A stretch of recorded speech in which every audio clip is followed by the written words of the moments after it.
মধুবালার মতো ছিল, তুই কোথায়, তাড়াতাড়ি বাড়ি এসো, আমি তোমার বাবার না মারে বিয়ে করেছি, আমি কি একা কতক্ষণ থাকবো? যেই 2 বছর হলো বইয়ের গলা উঠে গেল, কই তুমি?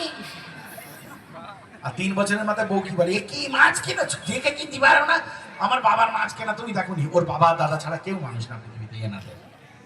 আর 4 বছরের মাথায় বলে, বিয়ে কোথায় বিয়ে হলো, মাদরের গলায় ঝুলে গেলাম, কি বিয়ে হওয়ার কথা ছিল, আমি কোথায় এসে বললাম, ভগবান আমার মাসি বারণ করেছিল ও বাড়ি যাস না, তুই শেষ হয়ে যাবি।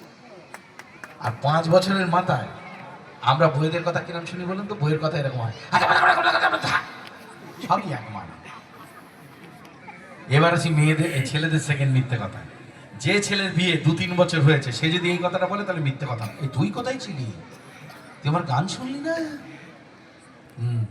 এবার যে ছেলে 2-3 বছর বিয়ে হয়েছে সে যদি বলে এটা মিথ্যে কথা না, কিন্তু 5 বছর যার বিয়ে হয়েছে সে যদি বলে সেটা মিথ্যে কথা।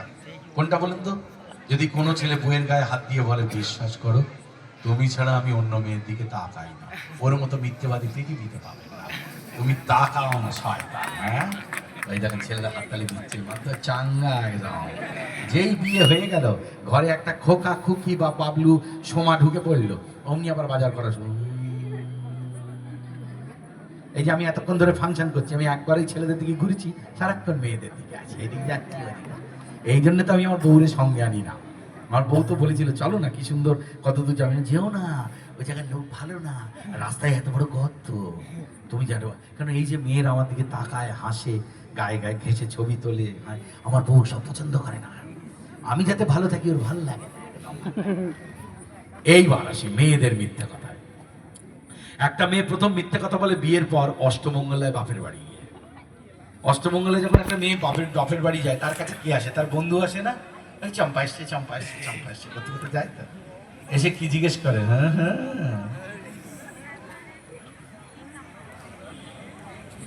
ওইটুকুনি বাচ্চা মেয়ে হাসছে কেন, ও কি করে কি কাটলো? এই জন্য বলি লাইট জেলে একটু দেখে নেবেন সবাই ঘুমিয়েছে কিনা। হ্যাঁ, তো সব ছোটবেলাতেই বড় হয়ে যাচ্ছে, যে কজন হেসেছে সব অবিবাহিত গুলোই হেসেছে। এইবার রাত্রিবেলায় ওই মেয়েটা বলে, যা তুই বড্ড অসভ্য, সব পরে হবে। তাই যদি হতো, মারে বলতো, মা আমার পাথরের সঙ্গে বিয়ে হয়েছে, মা আমি চলে আসবো। রাত্রিবেলা যখন মা জিজ্ঞেস করে, তোর শাশুড়ি আর ননদ কিরকম বুঝছিস? বলে, জানো তো মা, তুমি যেরকম বলেছিস সেরকম না, আমার শাশুড়ি ননদ আমার বন্ধুর মতো, কোনোদিন হয় না। যে বাড়িতে শাশুড়ি বৌমা আর ননদ থাকে ও বাড়িতে কাকও বসে না, চিল ওড়ে না। কারণ সারাক্ষণ বাড়ির মধ্যে চলছে, তুই চোখ কর, তুই চোখ কর, তুই এত বড় কথা, ওই দেখো কাকিমা হাসছে, ঠাম্মা হাসছে, ভাবছে বিশ্বনাথ জানলো কি করে? ও ঠাম্মা, আমি যে 17 বছর ধরে পুড়িয়ে মরছি আগুনে। যে বাড়িতে বউ থাকে আর মা শাশুড়ি একসঙ্গে থাকে, ও বাড়ির ছেলে দেখবেন খুব সন্তর্পণে বাড়ি ঢোকে, আসি দেখে বউ কি অবস্থা। যদি বউ বলে কোথায় ছিলে, ফোন করলে না, তাহলে ঠিক আছে। যদি কথা না বলে তাহলে ছেলেটা জিজ্ঞেস করে, কিছু হয়েছে? কি আবার হবে, কিছু হয়নি, তার মানে হয়েছে। এবার মায়ের কাছে থেকে মা তখন মশারি টাঙাচ্ছে, বলে, ও মা, মা সব ঠিক আছে? তুই এক কাজ কর, তুই আমার বর্ধমান স্টেশনে বসিয়ে দিয়ে ভিক্ষি করে খাইয়ে বাড়ি থাকবো না। ও ছেলে জীবন শেষ। মেয়েদের আরেকটা মিথ্যে কথা আছে, যে মেয়ে বলে আমি পরচর্চা পরনিন্দা পছন্দ করি না, ওই মেয়ের মতো মিথ্যাবাদী তুমি জীবনে বলো। 3টে মেয়ে এক জায়গায় বসে গল্প করবে তো, একজন জলার দিয়ে যাবে, দুজনের পিন্ডি দিয়ে দেবে,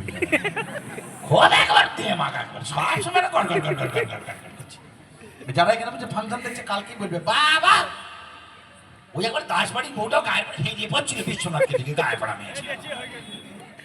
আমি আর একটা জিনিস আবিষ্কার, যার বর যাতে কাজ করে তার বউ তাই বলে তার বরকে শাসন করে। যার বর ধরুন কৃষক, পৃথিবীর শ্রেষ্ঠ জীবিকা চাষ, না হলে পৃথিবী মরে যাবে, তার বউ কি বলে, তুই বাড়ি আয়, তোর বুকে আছে নাঙল দেবো, আয় এদিকে আয়, ট্র্যাক্টর চালাবো তোর বুকে আছে। তো যার বর মাছ ধরে তার বউ কি বলে, তোর জালে করে ধরবো, জলে ছড়িয়ে দেবো। তাহলে যার বর স্কুলের মাস্টারি করে তার বউ কি বলে, কিসে জ্ঞান দিচ্ছ, আমি কি ক্লাসে বলে ছাত্রী, যাও ছাত্রীকে জ্ঞান দাও। যার বর সিনেমায় কাজ করে তার বউ কি বলে, বাড়ি এসো, এখানে ক্লাইম্যাক্সের শুটিং হবে, তুমি ভিলেন আমি হিরো, আর ক্লাইম্যাক্সে ভিলেন মার খাবেই খাবে। এই যে আমার পিছনে যারা বাজাচ্ছে ওদের বউরাও বলে, শুনবেন কি বলে, ওই যে টুপি পরে আমার দাদা বসে আছে, দুকাটি দিয়ে বাজাচ্ছে, ওর বউরাম দুকাটি দিয়ে ওরে বাজায়। আর এই যে আমার দাদা কোলের উপর কি নিয়ে আছে, বইয়ের কোলে পড়ে থাকার বউ বাজা ঢুকটা। অর্গান আমার ভাই রয়েছে, ওর বউ বলে তুই বাড়ি আয়, তোর বুকে ঢিকে বাজা। আজকে কি তোর বিয়ে হয়েছে? কবার? বাহ, ওটা বিয়ে না, ওটা ভুল ছিল। 3 বার বিয়ে করবি তবে না জীবন। ওই ভাই যে গিটার বাজাচ্ছে, ওর বউ বলে তুমি বাড়ি এসো, তোমার তার টেনে সাউন্ড ভালো করে মন দাও। এই সাউন্ডের উপর দেখছেন না বসে আছে, ওর বউ বলে তুই বাড়ি আয়, তোর আজকে ছিপি ঘুরিয়ে দেবো। Thank you very much. একটা নতুন জায়গায় এলাম, কোনোদিন আপনাদের এখানে কখনো আসিনি। এই মেন রাস্তা থেকে চলে যাই, নবদ্বীপ চলে যাই, কত জায়গায় বেরিয়ে যাই। যে মানুষগুলো আলাপ করে দিল, যার জন্যে আজকে আমি এখানে আসতে পারলাম, তারাই তো আসল। বলুন, এই ফাংশনটাই যে আপনাদের সঙ্গে আলাপ হওয়া, এই যে একটা সময় একটা ঘন্টা কাটানো, সেই জন্য ধন্যবাদ জানাই শ্যামা প্রসন্ন লোহার বাবুকে, বর্ধমান জেলা সভাধিপতি শ্যামা প্রসন্ন লোহার। এই মানুষটা তো এটা অর্গানাইজ করেছেন, এনারা না হলে কোনোদিন আমরা হব না। না হলে এই গ্রামটা অজানা থেকে যেত। কি মিষ্টি আপনাদের গ্রাম, কত সুন্দর রাস্তা দিয়ে এলাম, খুব ভালো লাগলো।